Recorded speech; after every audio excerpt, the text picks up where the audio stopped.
जुग जुग जिया हो कंधैया जन्म दिन मुबारक हो।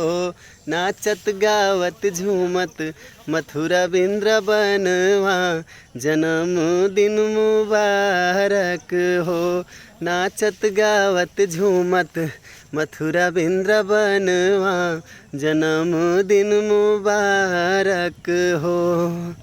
केहू केक काटे केहू बाटे फल फूलू पंजीरियानु हो। सानू लाला गावे झूम झूम गनवा जन्म दिन मुबारक हो। राधे राधे प्यारे मित्रों, नमस्कार माताएं बहनों को। और मैं हूँ सानू लाला, भोजपुरी गायक। इस वक्त मैं एक फार्म में हूँ और वीडियो बना रहा हूँ। तो आप सभी को अच्छा लगे तो अपना प्यार आशीर्वाद दें।